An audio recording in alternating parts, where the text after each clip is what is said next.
Olá, mais uma vez estamos aqui, meus amigos. Estou feliz por encontrá-los com essa frequência, estudando junto, aprendendo mais, procurando acertar no nosso dia a dia também. Estamos estudando o livro Os Mensageiros, André Luiz e Chico Xavier. Vamos ver hoje o capítulo 9. Ouvindo impressões. Deixando a Celina em conversação mais íntima com Otávio, foi levado por Vicente ao outro ângulo da sala. Muitos grupos se mantinham em palestra interessante e educativa, observando eu que quase todos comentavam as derrotas sofridas na terra. Fiz quanto pude, exclamava uma velhinha simpática para duas companheiras que a escutavam atentamente. No entanto, os laços de família são muito fortes. Algo me fazia ouvir sempre, com voz muito alta, em meu espírito, compelindo ao desempenho da tarefa. Mas e o marido? Amâncio nunca se conformou. Se os enfermos me procuravam no receituário comum, agravava-se-lhe a neurastenia. Se os companheiros de doutrina me convidavam aos estudos evangélicos, revoltava-se ciumento. Que pensam vocês? Chegava a mobilizar minhas filhas contra mim. Como seria possível, em tais circunstâncias, atender às obrigações mediúnicas? Todavia, ponderou uma das senhoras, que parecia mais segura de si, sempre temos recursos e pretextos para fugir às desculpas. Encaremos nossos problemas com realismo. Há de convir que, com o socorro da boa vontade, sempre lhe ficariam alguns minutos da semana, algumas pequenas oportunidades para fazer o bem. Talvez pudesse conquistar o entendimento do esposo e a colaboração afetuosa das filhas, se trabalhasse em silêncio, mostrando sincera disposição para o sacrifício. Nossos atos, Mariana, são muito mais contagiosos que as nossas palavras. Sim, respondeu a interlocutora, emitindo voz diferente. Concordo com a observação. Em verdade, nunca pude sofrer a incompreensão dos meus sem reclamar. Para trabalharmos com eficiência, tornou a companheira sensata, é preciso saber calar antes de tudo. Teríamos entendido perfeitamente aos nossos deveres se tivéssemos usado todas as receitas de obediência e otimismo em fornecemos aos outros. Aconselhar é sempre útil, mas aconselhar excessivamente pode traduzir esquecimentos de nossas obrigações. Assim digo, porque meu caso, a bem dizer, é muito semelhante ao seu. Fomos ao círculo carnal para construir com Jesus, mas caímos na tolice de acreditar que andávamos na terra para discutir nossos caprichos.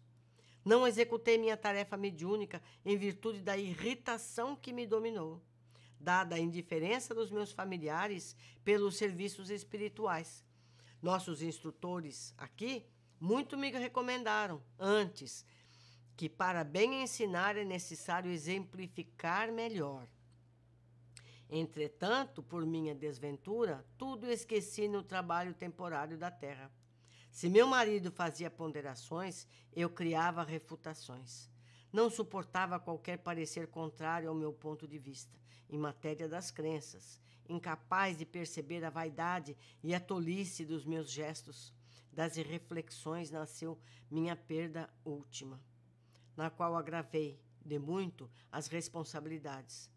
Quase mensalmente, Joaquim e eu nos empenhávamos em discussões e não trocávamos apenas os insultos contundentes, mas também os fluidos venenosos, segregados por nossa mente rebelde e enfermiça. Entre os conflitos, a sua sequência, passei o tempo inutilizada para qualquer trabalho de elevação espiritual. Nesse instante, chamou-me Vicente para apresentar um amigo. A nosso lado, um grupo de senhoras conversava animadamente. Afinal, Ernestina, indagava uma delas, a mais jovem, qual foi a causa do seu desastre? Apenas o medo, minha amiga, explicou-se a interpelada. Tive medo de tudo e de todos. Foi meu grande mal. Mas como tudo isso impressiona? Você foi muitíssimo preparada. Recordo-me ainda das nossas lições em conjunto. As instrutoras do esclarecimento confiavam extraordinariamente no seu concurso. Seu aproveitamento era um padrão para nós outras. Sim, minha querida Benita, suas reminiscências fazem-me sentir com mais clareza a extensão da minha bancarrota pessoal. Entretanto, não devo fugir à realidade. Fui culpada de tudo. Preparei-me o bastante para resgatar antigos débitos e efetuar edificações novas. Contudo, não vigiei como se impunha.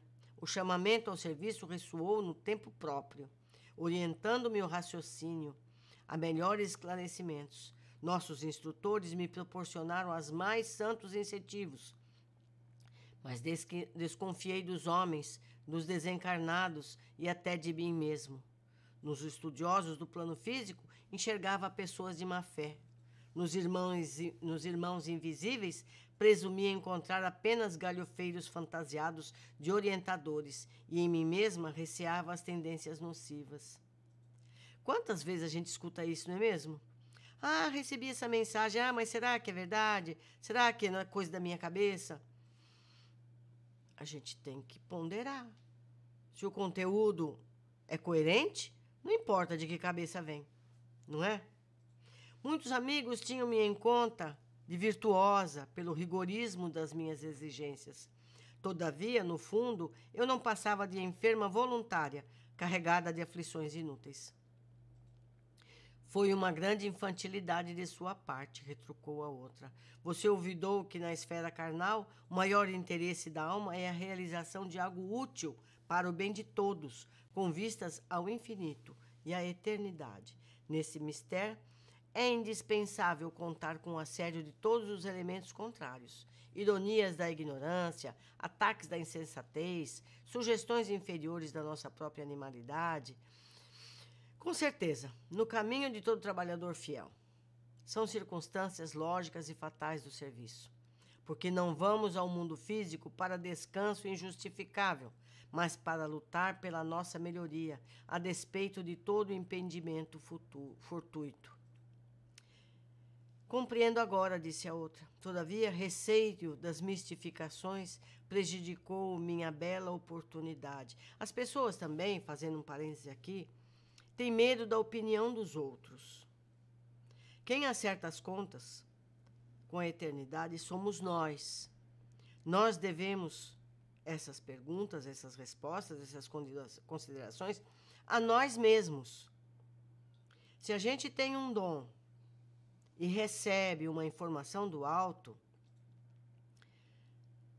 seja a fonte que for, a gente analisa o conteúdo.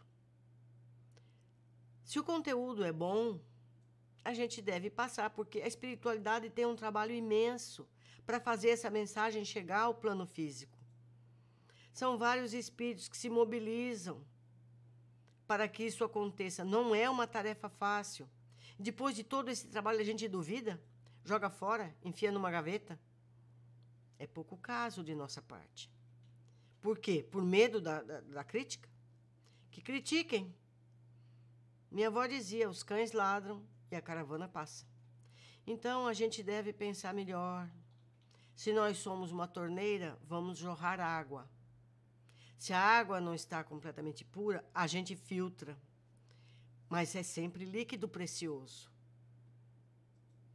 Precisamos meditar mais a respeito. Continuando. Compreendendo agora, disse a outra, todavia, o receio das mistificações prejudicou minha bela oportunidade. É, minha amiga, tornou a interlocutora, é tarde para lamentar. Tanto tememos as mistificações que acabamos por mistificar os serviços do Cristo. Olhe só a observação. Eu ouvi a palestra com interesse crescente, mas o companheiro levou-me adiante para novas apresentações. Atendi a esses agradáveis deveres da sociedade de nosso lar, mas para não perder desejo de instruir-me, continuava atento às conversações em torno. Alguns cavalheiros mantinham discreta permuta de pareceres. Reconheço o que falei, dizia um deles em tom grave, e muito já espiei nas regiões inferiores, mas aguardo novos recursos da providência. Faltou-lhe, porém, bastante orientação para o caminho? Perguntava um companheiro. Explico-me, esclareceu o primeiro. Faltou-me o amparo da esposa. enquanto ativa ao meu lado, verificava-se profundo equilíbrio das minhas forças psíquicas. A companhia dela, sem que eu pudesse explicar, compensava-me todo o gasto de energia mediúnica. Minha noção de balanço estava nas mãos da minha querida Adélia. Esqueci-me, porém, de que um bom servo deve estar preparado para o serviço do Senhor em qualquer circunstância. Não aprendi a ciência da conformação e nem me resignei a percorrer sozinho as estradas humanas. Quando me senti sem a dedicada companheira, arrebatada pela morte, amedrontei-me por sentir-me em desequilíbrio e erradamente procurei substituí-la, a fim de... E fui acidentalmente... Vou ler a linha outra vez. Quando me senti sem a dedicada companheira, arrebatada pela morte, amedrontei-me por sentir-me em desequilíbrio e erradamente procurei substituí-la. E fui acidentado. Extremamente ligada a entidades malfazejas, minha segunda mulher, com seus desvarios, arrastou-me a perversões sexuais, de que nunca me supusera capaz. Voltei insensivelmente ao convívio de criaturas perversas, e tendo começado bem, acabei mal. Meus desastres foram enormes. Entretanto, embora reconheça a minha deficiência, entendo ainda hoje que o triunfo, mesmo no futuro, ser-me-á muito difícil sem a companheira bem-amada. Ou seja, ele não aprendeu, né? Continua esperando pela Adélia. Tornava-se a palestra sumamente interessante. Desejava acompanhar-lhe o curso, mas Vicente chamou-me a atenção para outro assunto e era necessário acompanhá-lo. Mais casos, né, queridos? Mais casos. Cada caso, uma pontinha serve para nós. Vestir a carapuça é importante. Quando a gente observa o erro alheio e aplica ao nosso comportamento, a gente ganha tempo para não cometer o mesmo erro. Então, as observações têm razão de ser. André Luiz não trouxe tudo isso aqui em vão. É para que a gente observe e não caia nos mesmos erros. É um mapa, é um roteiro. Vamos ver o que eu observei quando eu estudei isso. Aqui o tema é a família. Muitos nascem com tarefas mediúnicas ou de evangelização e têm a família como entrave para a realização.